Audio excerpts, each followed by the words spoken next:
Sometimes the difference between a bad week and a great one comes down to the questions you ask yourself. So before you spiral into stress, pause and ask these three questions because how you feel this week starts with how you think. You know what's wild? Most of us go through our entire week on autopilot, reacting, stressing, scrolling, without ever stopping to check in with ourselves. We check our phones 100 times a day. But when was the last time you checked in with you? That's why I want you to slow down for just a few minutes and ask yourself three powerful questions. Questions that have the power to shift your mood, your mindset, and your entire week. Let's start with the first one. Question one, what do I need right now? Not what others need from you, not what your boss expects or your family wants. What do you need? Maybe it's rest, maybe it's a walk, maybe it's just 10 quiet minutes with your thoughts. We get so used to pushing through that we forget. Burnout doesn't make you productive. It makes you empty. When you ask yourself what you need and listen, you start building trust with yourself again. And that trust, that's where self-respect begins. Question two, what's one thing I can control today? You can't control the traffic. You can't control how someone talks to you, but you can control your reactions. You can control your focus, and you can control your effort. Every time life feels overwhelming, zoom back in, shrink your focus to what's right in front of you. One choice, one action, one small win.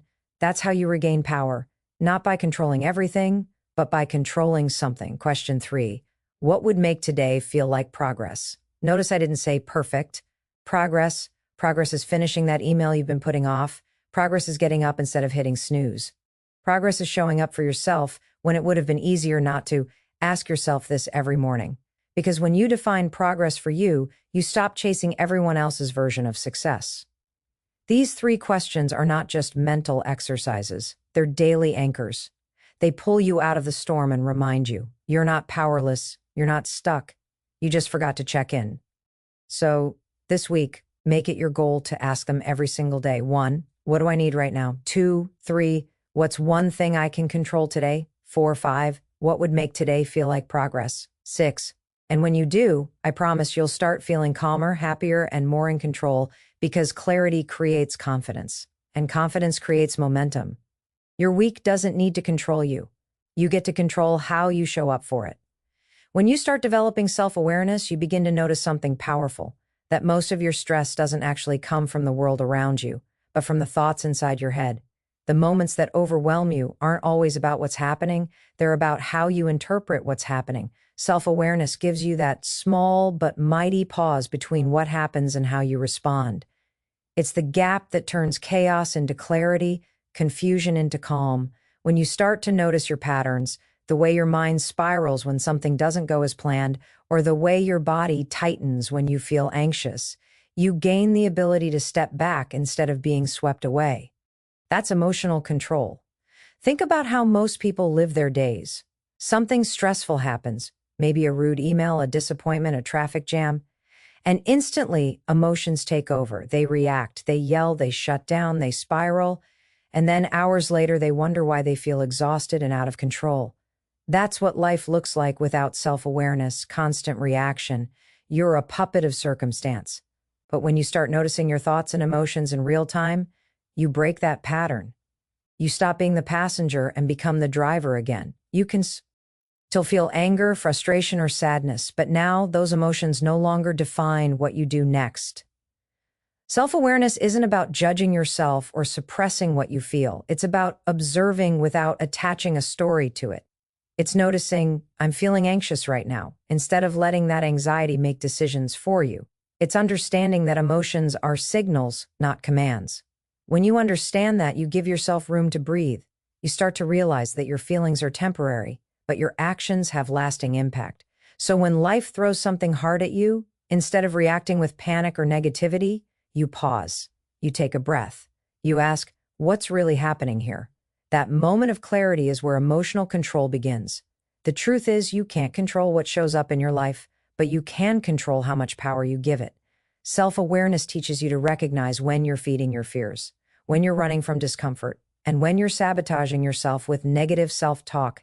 It helps you understand your triggers, not so you can avoid them, but so you can manage them. That's what separates people who crumble under pressure from those who stay calm. They're not stronger, they're simply more aware. They've trained themselves to catch their emotions before those emotions hijack their decisions. Every time you practice awareness, maybe by journaling, reflecting, or simply checking in with how you feel, you strengthen your emotional muscle. You start to notice subtle shifts in your mood before they escalate.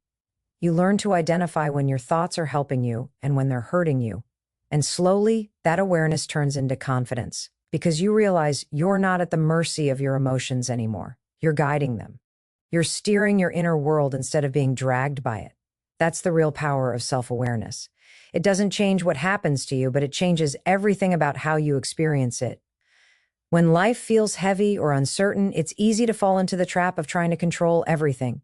You want people to behave a certain way, plans to unfold perfectly, and circumstances to always make sense. But the truth is, most of what happens around you is beyond your reach. You can't control how others think, what they say, or what they do. You can't stop life from being unpredictable. And when you waste your energy fighting the uncontrollable, you end up feeling drained, helpless, and frustrated. Real strength begins when you shift your focus from what's outside your control to what's inside it, your mindset, your actions, and your effort. When you wake up and choose to focus on what you can control, something changes inside you. You stop feeling like a victim of life and start feeling like a participant in it. Maybe you can't change your boss's attitude, but you can control how you respond to criticism. You can control your tone, your effort, and your integrity. You can control whether you dwell on problems or start finding solutions. That's where true control lives, in your response, not in the circumstances. Every time you consciously choose your response instead of reacting automatically, you take back a little more power. The people who seem calm and confident in chaos aren't lucky, they're deliberate.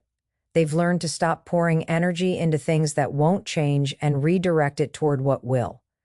When something goes wrong, they ask, "What's one thing I can do right now to make this better?" That question keeps you grounded in action, not anxiety. It reminds you that even if the entire world feels out of your hands, there's always something within your reach, your attitude, your habits, your choices. Think about the last time you were stuck in traffic. You couldn't move faster no matter how hard you wished for it. But you could control your reaction. You could choose to get angry, or you could put on music, breathe, and let it be. That small shift doesn't just make the drive easier, it trains your mind to stay steady in bigger storms.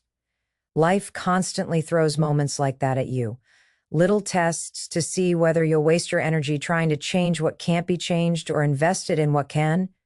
When you focus on what you can control, your perspective expands. You stop obsessing over outcomes and start valuing effort. You begin to see that your peace doesn't depend on external stability, but on internal clarity. You realize that control isn't about dominating your environment. It's about mastering your reactions. It's not about making everything easy. It's about making yourself steady, no matter how hard things get. You become calmer, more grounded, and more productive because your energy is no longer scattered. It's directed toward progress. That's how control works. Not as a grip on the world, but as a centeredness within yourself. Progress is one of the most underrated sources of happiness and confidence. People spend so much of their lives chasing perfection that they forget the beauty of simply moving forward. The truth is, perfection is an illusion. It keeps you trapped in hesitation, waiting for the right time, the right plan, or the right feeling to start. But progress is real. It's measurable, it's empowering, and it builds momentum. When you focus on progress instead of perfection, you shift from pressure to purpose.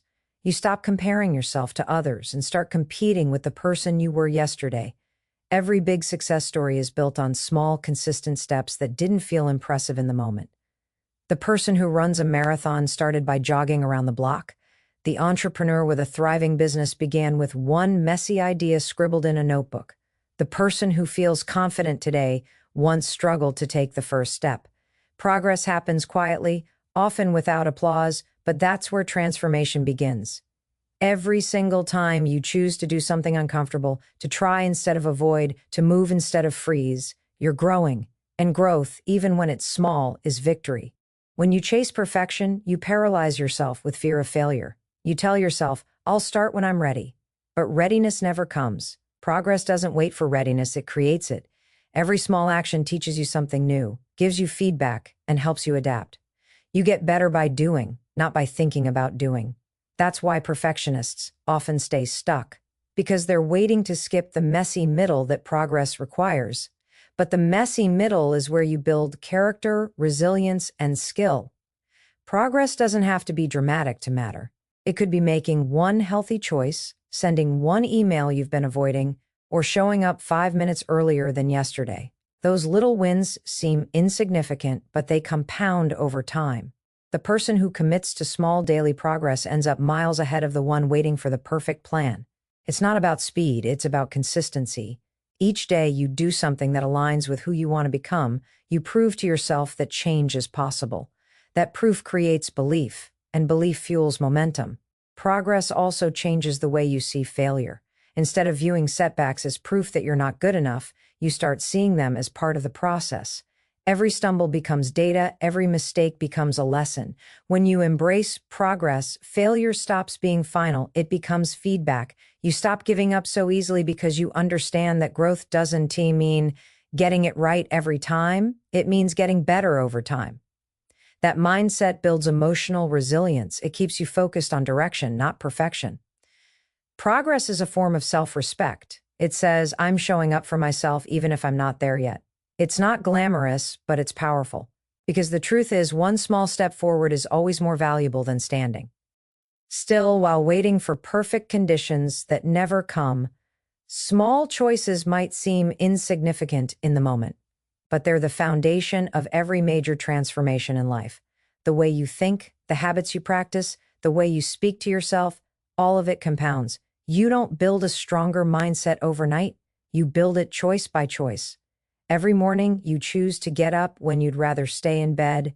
Every time you take a breath before reacting, every time you push through a task you don't feel like doing, you're building mental muscle. Those small acts of self-discipline and awareness stack up quietly until one day you realize you've become a completely different person. That's how momentum is created. Not through huge leaps, but through consistent, intentional micro-decisions that align with who you want to be. The human brain thrives on repetition. It learns what you teach it. When you consistently make small, empowering choices, your brain starts wiring itself for strength instead of struggle. You teach yourself that you can follow through, that you can handle discomfort, that you can keep promises to yourself. Each small win sends a message, I'm in control. And the more you repeat that message, the stronger it becomes. You start showing up differently because you begin to trust yourself. That self-trust turns into confidence, and confidence creates momentum. The problem is, most people underestimate the power of small choices. They think change has to be massive to be meaningful. They want the big win, the life-changing moment, the instant transformation. But real change doesn't work that way. It's slow, invisible, and uncomfortable. You might not notice progress for weeks, but it's happening. Just like a plant growing underground before it breaks through the soil, your habits are forming before the results appear.